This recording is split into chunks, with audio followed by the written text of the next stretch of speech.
RMC, Apolline Matin. 8h50, face à Canteloup. Tous les jours, l'info revisitée par Nicolas Canteloup. Ce matin, Marion Maréchal était mon invité. Éric Zemmour tenait à lui dire un mot. Oh, Apolline, c'était chaud. Hein. Je vous ai écouté avec Marion. Mais elle a raison, Marion. Hein. Pardon, elle a du caractère. La violence d'extrême droite, c'est vrai que la violence d'extrême droite, hein, c'est une violence plus sympa, plus douce. Hein. C'est une violence croquant-gourmand, voilà. Hein. Après, je la connais bien, la Marion. On a une histoire ensemble. Hein. Tout allait bien, puis un beau jour, je suis rentré au siège du parti et puis personne. Voilà. Non, le plus dur dans une séparation, c'est pas la séparation en elle-même, c'est de savoir pour qui on vous quitte. Hein. Jordan. Bon, pardon, j'y reviens. Hein, mais franchement, qu'est-ce qu'il a plus que moi, hein? Je veux dire, à part la jeunesse, les électeurs, la popularité, les abdos et les militants. Ouais, je vois pas. C'est sûr, c'est incompréhensible, monsieur Zemmour. Un mot sur la visite du ministre de l'Intérieur, Laurent Nunez, en Algérie. Ben voilà. On paye notre ministre de l'Intérieur pour faire quoi? Du tourisme. Hein. Alors, pardon, pour voir des Algériens, il n'y a pas besoin d'aller à Alger. Hein, il suffit d'aller à Argenteuil. Alors, c'est plutôt bon signe quand même de voir que les relations entre nos deux pays se réchauffent. La libération de Boualem Sansal a été un premier pas intéressant. Laurent Nunez veut persister peut-être dans cette voie. Oui, ils ont libéré Boualem Sansal. Hein. Maintenant, c'est à nous de remercier l'Algérie. Pardon, avec un geste fort, hein. Par exemple, je sais pas moi, en leur envoyant 1 million d'Algériens chez eux. Hein. On peut même aller jusqu'à 2 millions hein, pour leur montrer à quel point on est sensible à leurs gestes. Merci Éric Zemmour. Tout de suite, on retrouve Marc-Olivier Fogiel pour les titres de l'actualité. Bonjour Marco. Bonjour Apolline. Bonjour. Je connais ce sourire, Apolline.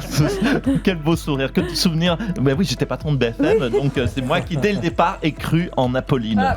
Hein, Apolline, elle lâche pas. Qu'elle va au bout d'une question, elle va au bout d'une question. Elle était formée comme ça. C'est l'école Fogiel.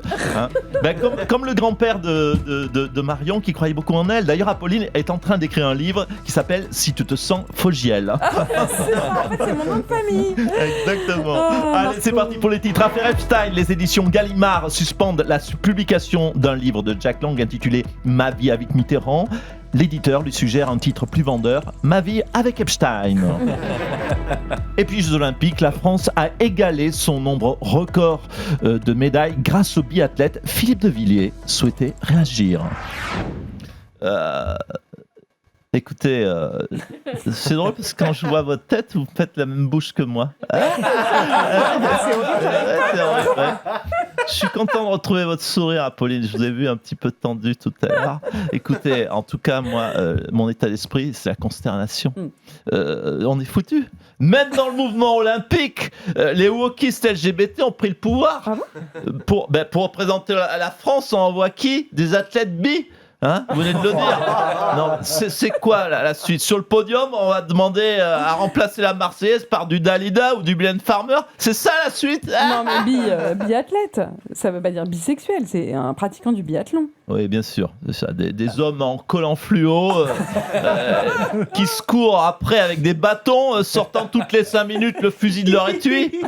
Hein? Vous me prenez pour qui? Non mais allez raconter vos salades au service des sports des RMC, mais pas moi. Merci Philippe de Villiers. Ce week-end, Christian Estrosi a dû démentir la rumeur selon laquelle il serait atteint de la maladie de Parkinson. Éric Ciotti, bonjour. Oui, bonjour Madame de Malherbe. Oui, vous êtes là. Tel que vous me voyez, vous me voyez là? C'est vrai que vous êtes, je vous êtes suis un peu petit, abasourdi par cette nouvelle. Attendez, il n'a pas la maladie de Parkinson. Oui, c'est ce que je vous dis, je suis abasourdi d'apprendre que Christian Estrosi est en parfaite santé. Hein? Moi qui étais prêt à lui rendre service, à lui tendre la main, je ne sais pas moi, en le remplaçant à la mairie de Nice pour qu'il puisse partir dans un service d'urgence en soins palliatifs. Voilà. Mais voilà, vous me le confirmez à l'instant, ce n'est pas la maladie de Parkinson, donc apparemment s'il tremble, c'est uniquement parce qu'il a peur de devoir m'affronter, à l'évidence.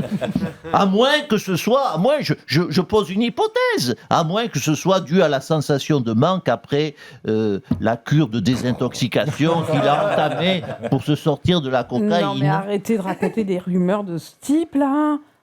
Vous le jouez bien, ça. Ça, vous êtes bien. Comme la fille en colère face à Marion, vous étiez bien aussi. Non, elle est très bonne. Hein, très... Alors, je reprends mon sérieux, car c'est une émission sérieuse. Vous avez tout à fait raison. Je le combats politiquement. mais j'ai du respect pour l'homme, parce que j'ai des valeurs, Ah, Madame de Malherbe. c'est ça. Jamais je ne m'abaisserai, je suis déjà au plus bas, jamais je ne m'abaisserai à m'en prendre à une personne souffrant de déficience mentale comme Christian Estrosi.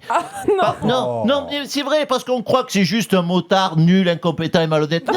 Non, Christian Estrosi est aussi un homme qui souffre. Non, mais je suis pas sûre qu'il apprécie ce genre de compassion de votre part. Bon, écoutez, peu importe. De toute façon, avec son Alzheimer, dans 2 minutes, il aura oublié. Hein.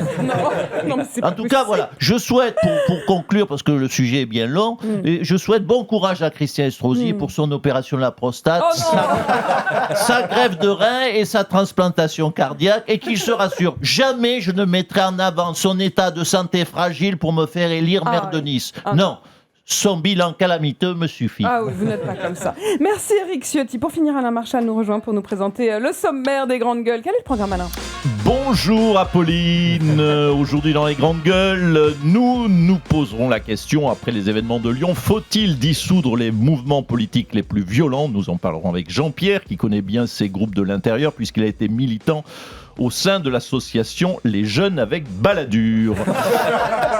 Nous reviendrons également sur les inondations dans le sud-ouest avec Annie qui connaît bien le sujet puisqu'en 1978 elle avait remporté au camping de Meillan-sur-Garonne le concours de t-shirt mouillé.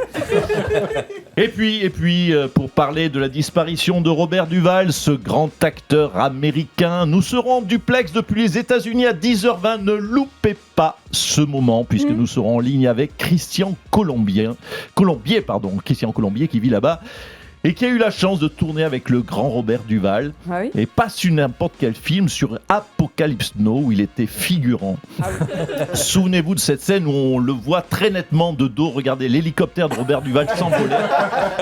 Une scène malheureusement coupée au montage dont il viendra nous parler. Voilà, comme chaque matin, les meilleurs experts sont dans les GG. Les meilleurs experts, bien sûr. Merci Nicolas. Face à Canteloup, dès demain 8h50 sur RMC, à tout moment en podcast. Le temps est venu de reconnaître. Et que moi, François Hollande, je suis un tombeur, allons. Le temps est venu de reconnaître. Mais que moi, Nicolas Sarkozy, alors j'ai toujours été innocent. Le temps est venu de reconnaître. Quoi, c'est trop théâtral, chérie? Ben que moi, Zinedine, pardon, mais j'attends la place de Didier. Que moi, Jean-Luc Mélenchon, tout le monde le sait. Moi, c'est la République, c'est moi. Pour moi, Philippe de Villiers, Vincent Bolloré, c'est à la fois le mécène et le messie. Mais que moi aussi, Goulet, ça fait quand même 8 ans que j'attends que les téléphones sonnent. Hein. Bah, que comme chaque année, c'est quand même un scandale que moi, Kylian Mbappé, j'ai toujours pas reçu le ballon d'or. Que moi, François Bayrou, j'avais raison depuis le début. Tout est de la faute de que moi, Marine Le Pen, je suis plus doué pour l'élevage de chats que pour les débats du second tour.